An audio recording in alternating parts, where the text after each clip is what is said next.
حضرت عزیر علیہ السلام اللہ تعالیٰ کے برگزیدہ نبیوں میں سے ایک نبی تھے، جنہیں اللہ تعالیٰ نے حضرت سلیمان علیہ السلام اور حضرت عیسیٰ علیہ السلام کے درمیان کے زمانے میں نبوت عطا فرمائی۔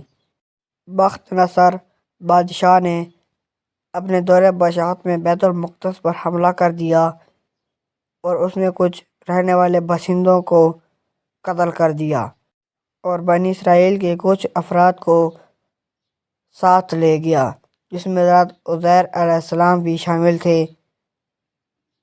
کچھ مدت بعد حضرت عزیر علیہ السلام کی رہائی ہوئی تو آپ علیہ السلام اپنے گدھے پر سوار ہو کر اس مقدس شہر کے نزدیک سے گزر رہے تھے، تو آپ علیہ السلام یہ سوچنے لگے کہ یہ کتنا آباد شہر تھا، یہاں چہل پہل ہوتی تھی، خوبصورت عالیشان مکان تھے، اور آپ علیہ السلام یہ سوچ ہی رہے تھے کہ یہ دوبارہ شہر کیسے آباد ہوگا۔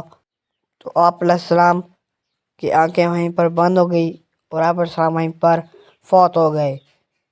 آپ علیہ السلام کی وفات کے 70 سال بعد یہ شہر دوبارہ آباد ہوا اور پہلے سے زیادہ خوبصورت عالیشان مکان بن گئے، پہلے سے زیادہ چہل پہل۔ تو اللہ تعالیٰ نے آپ علیہ السلام کو 100 سال بعد دوبارہ زندہ کیا، آپ علیہ السلام کے اندر روح ڈالی۔ تو جیسے اللہ تعالیٰ نے روح ڈالی تو اللہ تعالیٰ نے فرشتے کے ذریعے آپ علیہ السلام سے پوچھا کہ آپ علیہ السلام یہاں کتنی دیر رہے ہوں گے، تو آپ علیہ السلام نے جواب دیا 1 یا آدھا دن۔ تو اللہ تعالیٰ نے آپ علیہ السلام سے فرمایا کہ آپ یہاں 100 سال رہے ہیں، اور پھر اللہ تعالیٰ نے آپ کے سامنے آپ کے گدھے کو بھی زندہ کیا، اور آپ علیہ السلام نے اپنے پھل جو اپنے ساتھ آپ لے کر آ رہے تھے، انگور انجیر وغیرہ، وہ بھی بالکل صحیح تھے۔ دوبارہ زندہ ہونے کے بعد آپ علیہ السلام اپنے علاقے میں گئے اور کسی نے بھی آپ علیہ السلام کو نہ پہچانا، اور نقشہ تبدیل ہونے کی وجہ سے آپ علیہ السلام اپنے گھر کو خود بھی نہ پہچان سکے۔